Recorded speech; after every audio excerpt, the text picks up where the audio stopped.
Hello, class. This is Dr. Benavides, and this is a introduction to social work 674, spirituality and social work. In this video, I'm going to go over our course, show you where everything is located in our Canvas course page, discuss the major projects and assignments for the course.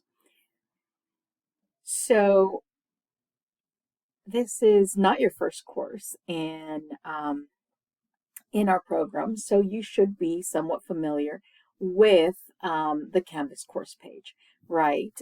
They all look, all the courses, the course Canvas course pages look similar. And so, of course, there is the welcome, and there's some information about Canvas and where you can go to for any issues that you might be having with Canvas, so any technical support that you might need. There is some an overview of the course and expectations. And then here, if you click on this, it's a little bit about me.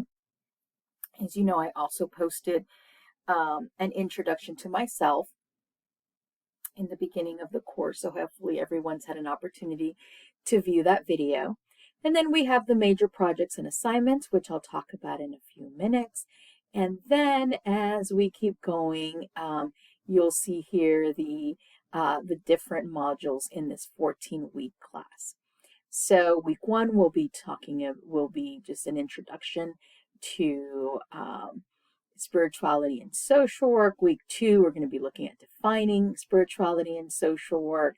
Week 3, we're going to be looking at spiritually sensitive social work practice and looking at self-reflection practices. Week 4, we're going to be looking at ethics in spiritually sensitive social work practice. We're going to be looking at spiritual growth promoting exercises in week 5. We'll look at models of religious and spiritual development in week 6. In week 7, we're going to be exploring spirituality within Eastern religious traditions and non-sectarian spiritual perspectives. We're going to have a self-care week in 8 week. Week 9, we're going to look at exploring spirituality within Eastern religious traditions and non-sectarian spiritual perspectives continued. In week 10, we'll be looking at spirituality within religious traditions, Christianity, indigenous African spirituality, Judaism, and the intersectionality of ethnicity and culture. Week 11, we're going to continue along the same topic as of week 10. Week 12, we're going to look at the assessment of spiritual beliefs and values. Week 13, transformational process in spiritually sensitive social work practice. And in week 14, spiritually sensitive strategies for working with clients. So coming back up to the major projects and assignments, now that we've kind of had a quick overview of what we'll be working on in the next 14 weeks, I want to just talk about the major projects and assignments for this course. So as you know, and as you have in your other social work courses, there are weekly discussion posts. And as you saw, as I was scrolling through the different weeks, there is typically 1 to 2 discussion posts per week.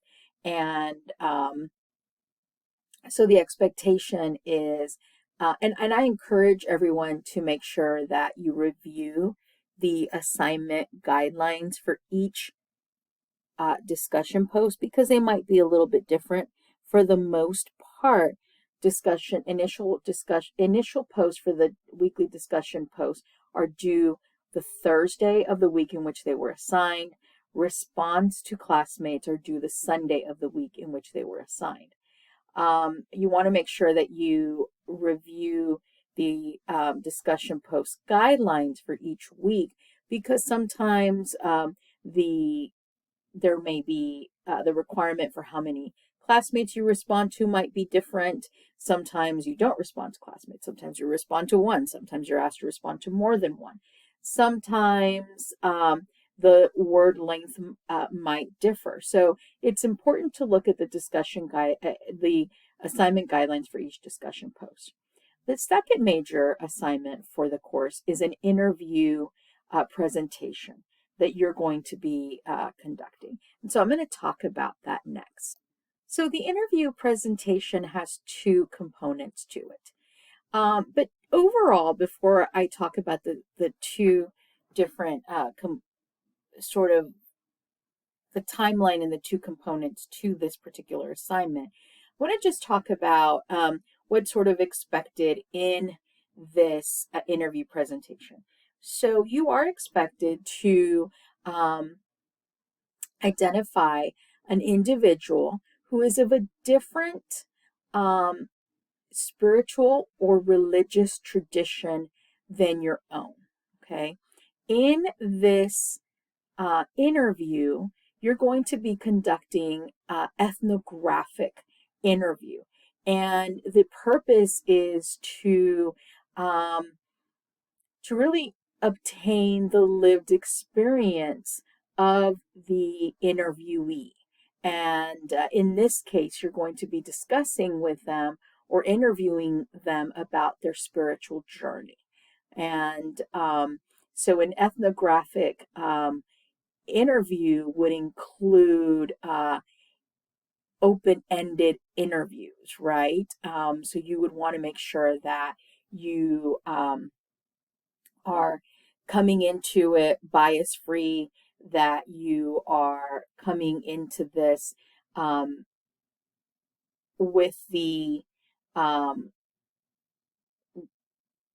you're coming in as a learner to learn about someone else's spiritual journey, not coming in thinking about, what it should look like or what your experience has been about people that are of this particular religious tradition or spiritual tradition or faith tradition, but rather what are we learning from the individual. And so that does require in-depth, open-ended questions, right? And so in the first part of this assignment, you are going to work on putting together interview questions. Now, so what the timeline that will be ethnographic in nature, and I'll talk more about that in just a minute. But I wanted to show you the quick timeline. By week 2, you are to have selected the individual that you're going to do this this interview with, and you have obtained consent. Here it says a client selection. It does not necessarily have to be a client. It has to be someone that is of a different faith, a different religious or a different spiritual tradition than your own. You might not have, might be agnostic and or atheist, and that's okay. Find somebody that is not, and then you will. So that is by Sunday of week 2, you should have selected the individual and obtained written consent. There is a consent form. I'll show you where it is. It must be signed and uploaded. But by week 2, preferably, if you need additional time, please let me know. However, you cannot upload your presentation until that consent is obtained. If you upload the presentation before uploading the consent or receiving consent and uploading it, you will fail this assignment. Week 4, your interview question proposals will be due, and I'll talk about that in a minute, what that entails. Week 5 will have a check-in discussion on the presentation, where you are. By week 13, presentation video will be due on that Thursday. There's some follow-up interview questions in week 13, and week 14 interview questions discussion. So week 13 and week 14, those are part of the discussion forum for the week. Okay, so when I was saying, so of course you see week 2, client selection and consent form must be obtained, and you are to use this form. If you click on this link right here, it'll take you to the consent form that must be completed and uploaded. All right, by Sunday of week 2. By week 4, you have to submit a submit an interview questions proposal. So you're going to come up with 5 questions. You're going to generate 5 questions that you plan to ask your interviewee about their religious traditions and or spiritual practices. Now, there are required questions. They are right here. These are from the Frame textbook. So this reading in particular is under week 6. If you look under week 6, there is a Frame chapter. Frame is the author of the textbook, and I know this is due before week 6, but the reading is relevant to the week 6. But these questions right here are the questions that come from this textbook. If you want to look at those questions or want to read more, you can look at the Frame textbook. It is under the week 6 required readings. You can find that in PDF, but these are the questions that are already required. How does the individual describe themselves in terms of their specific religious beliefs, spiritual path or faith? That's 1. How the individual came to this place in their journey. That's 2. And what should social workers know about this group from their perspective? And that's 3. Now, these are required. In addition, you are to generate 5 additional questions in addition to these 3. You want to be creative in your questions, but also respectful.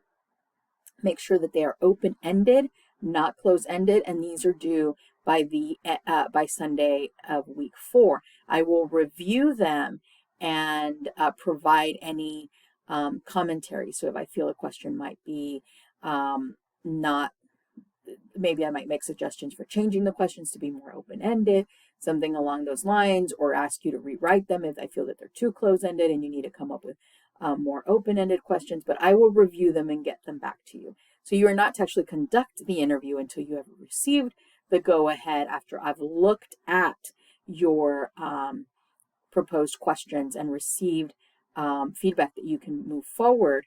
Then you can move forward with conducting the interview. The actual interview presentation will be due the Thursday of week 13. For both parts 1 and 2, it's 50% of your total grade, and that includes, of course, the consent form, the proposed interview questions, and the actual interview. Your interview should be approximately between 45 minutes to 1 hour. Your interview presentation is not the actual interview.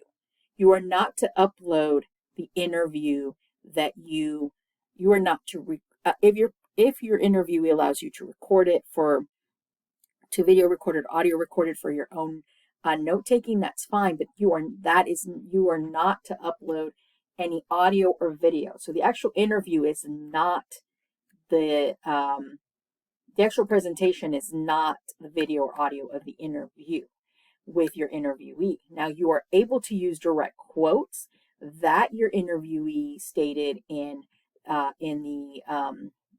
their talk with you in your PowerPoint presentation. That's fine, but you're not to upload any type of audio or video of your interviewee. Okay.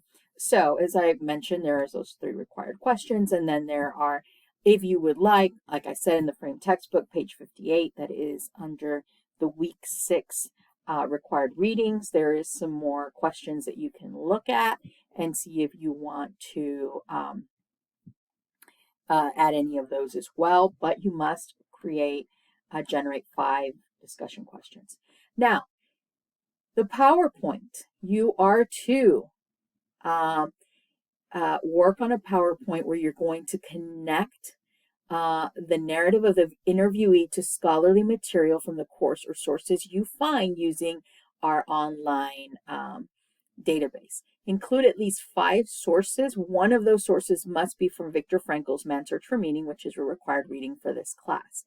And you want to look at integrating and applying what you have read to your client's lived experience, to your interviewee's lived spiritual journey, right? Their lived experience through their spiritual journey. And does the scholarly material support or diverge from what the interviewee reported? You want to use a biopsychosocial framework to describe the interviewee and how you will integrate this information into your own professional growth and practice. I'm going to stop here and start another video to continue going over the instructions.